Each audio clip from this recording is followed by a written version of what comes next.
یکی بحث تعامل رسول صلی الله علیه و سلم در برابر مخالفینش بود در زمان حیاتش و داوری پیامبر صلی الله علیه و سلم در بین مخالفینش، یعنی زمانی که با موضوعات و مشکلات برمیخوردن نزد رسول الله صلی الله علیه و سلم می آمدن و دلایل این که چرا یعنی نزد پیامبر می آمدن، یعنی غیر مسلمان ها نزد مسلمان ها می آمدن برای حل مشکلات و موضوعاتشان. و بحث دوم در ارتباط به کتاب تورات هست و اینکه چی ویژگی هایی دارد تورات و شریعت موسی علیه السلام چی خصوصیات و چی ویژگی هایی داشته و همچنان شخصیت هایی که واقعا پایبند کتاب تورات بودن و به او عمل میکردن، به اساس اون در بین مردم داوری میکردن و همچنان سه وعده شدید در حق کسانی که به شریعت الهی پایبندی نداشتن یا داوری نمیکردن. اینها موضوعاتی است که انشاءالله در ذیل این آیات خدمت شما عزیزان دل مورد بحث و بررسی قرار میگیرد. در بحث گذشته ما اوصاف و ویژگی های کسانی که به سوی کفر شتابان روان بودن خواندیم، یعنی 5 صفت اونها را الله تبارک و تعالی به ما بیان کرد که اونها عبارت از 2 گروه بودن، یکی منافقین بود و دیگرشان به اصطلاح کفار و مشرکین بودن. در اینجا الله سبحانه و تعالی با وجودی که به اصطلاح اوصاف و ویژگی های افراد در بیان کرده، هر 2 گروهشان دشمنی هایشان با مسلمان ها بیان کرده، ولی باز هم تأکید میکند برای پیامبرش که اگر اینها به خاطر حل مناقشات و منازعاتشان نزد تو آمدن، پس باید در برابرشان کوشش بکنید که تا جایی که امکان داره عدالت باید رعایت بشه. یعنی جالب است، یکی از زیبایی های دین ما همی است که ما را حتی در حق غیر مسلمان توصیه میکند، میگوید باید عادل باشید، نه به خاطر این که او غیر مسلمان است خدای ناکرده ظلمی در حقش مرتکب بشوید، کوتاهی بکنید در حقش، عدالت در پایمال بکنید، حق و حقوقش ضایع بکنید به خاطر این که او غیر مسلمان است. نه، دین ما به ما چنین اجازه را نمیدهد. الله سبحانه و تعالی می فرماید فَإِنْ جَاءُوكَ فَحْكُمْ بَيْنَهُمْ أَوْ أَعْرِضْ عَنْهُمْ، پس اگر نزد تو بیاین و از تو داوری بخواهن، یعنی خودت حکم قرار بدن که موضوعاتشان حل بکنید، در میان اونها داوری کن یا از داوری در میانشان امتناع ببرز، روی بگردان. یعنی رسول الله صلی الله علیه و سلم اختیار داده شده برای پیامبر کاملا اختیار داده شده که تو میتوانی یا در بین اینها داوری بکنی یا به اصطلاح داوری نکنی. در بین این 2 کار اختیار داری، یعنی در بین این 2 چیز تو اختیار داری که یا داوری بکنی بینشان یا نکنی. حالا اینجا سوال میاد در ذهن کسی، میگه چرا مثلا غیر مسلمان ها نزد رسول الله صلی الله علیه و سلم می آمدن به خاطر حل منازعات یا مشکلاتشان؟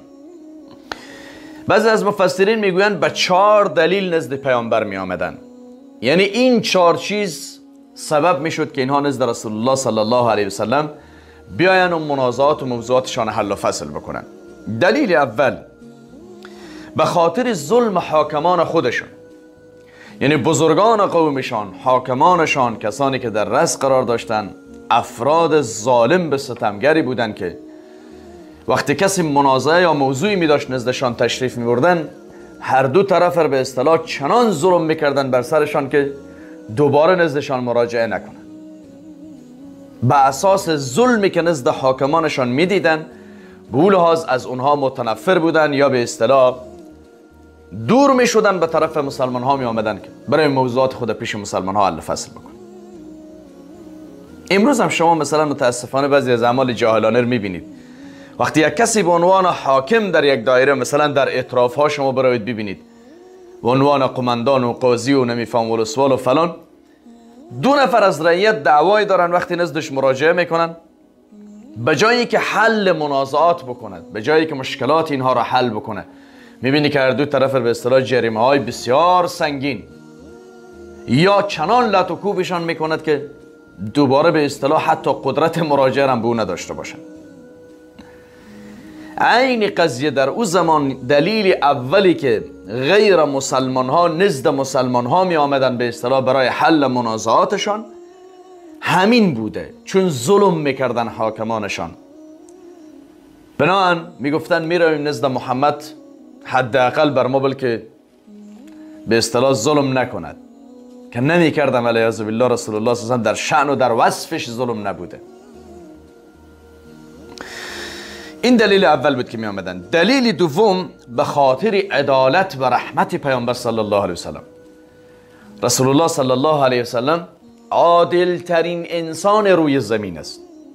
به اتفاق امت اسلامی از رسول الله صلی الله علیه و سلم انسانی با عدالت پیشتر دیگه نمیابید در زمین و عدالت کننده تر. به همون لحاظ است که در یکی از مواردی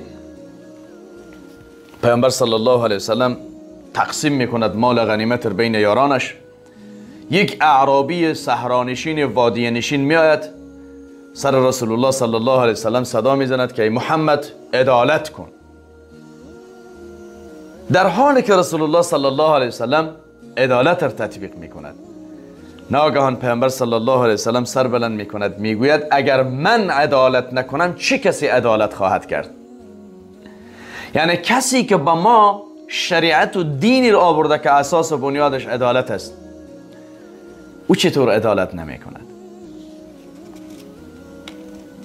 دلیل دومی که سبب می شد غیر مسلمان ها نزد پیامبر صلی الله علیه و سلم برای حل منازعاتشان بیایند این بود که رسول الله صلی الله علیه و سلم عدالت میکرد در بینشان.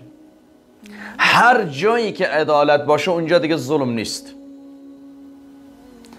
و هر جایی که ظلم بود در حقیقت عدالت زیر پا شد. این قاعده و قانون است و به خاطر رحمتی پیامبر می آمدن. آنقدر مهربان بود برای انسان ها. ما در بحث گذشته خواندیم که به خاطر این که غیر مسلمان ها مشرف به اسلام نمی شوند پیامبر غم می خورد. لا يحزنك الذين يصارعون في الكفر. نباید تو را غمگین بسازد این وضعیت اینا. وقتی یک کسی که هم عدالت داشته باشه هم رحمت و عطوفت و مهربانی و شفقت داشته باشه هیچگاهی در حق کسی ظلمی نمی کند. وما ارسلناک الا رحمتا للعالمین. و رحمت برای عالمیان بود، نه تنها برای مسلمان بلکه برای مسلمان به غیر مسلمان او رحمت است. به اون لحاظ الله سبحانه و تعالی در اینجا میگه فَإِنْ جَاءُوكَ فَاحْكُمْ بَيْنَهُمْ. اگر آمدن نزد تو، چرا این مسئله مطرح میشه؟ چون در مدینه رسول الله صلی الله علیه وسلم با قبایل مختلفی زندگی میکند. یعنی در یک شهر در اینجا منافقین وجود داره، مشرکین وجود داره، چندین قبیله دیگری از غیر مسلمان ها وجود داره که پیامبر با اونها معاهداتی داشته و مسلمان ها همه با هم در یک شهر و در یک محیط زندگی میکنن. حتی قضایا به حدی بین اینها مثلا روابط عادی هست که شما ببینید غیر مسلمان میای مشکلاتش پیش مسلمان حل میکنن، از یک بازار خرید و فروش میکنن. ممکن دکاندار مسلمان باشه مشتریش غیر مسلمان، یا دکاندار غیر مسلمان است مشتریش مسلمان است. همو اوج درجه انسانیت رو به ما نشان میده که تنها نباید تفاوت و اختلافات اعتقادی سبب بشه که انسانها از هم دور بشن.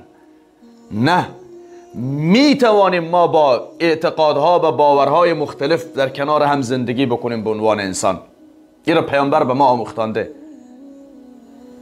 به همون لحاظ شما میبینید پیامبر همسایه غیر مسلمان داره، وقتی مریض میشه به عیادتش میره، قرض میخواه برش قرض میده، محتاج است احتیاجیش برآورده میکنه. حتی موارد شده که غذایی در خانه نداشته باشه همسایه غیر مسلمانش، پیامبر از خانه برش غذا تنظیم میکنه.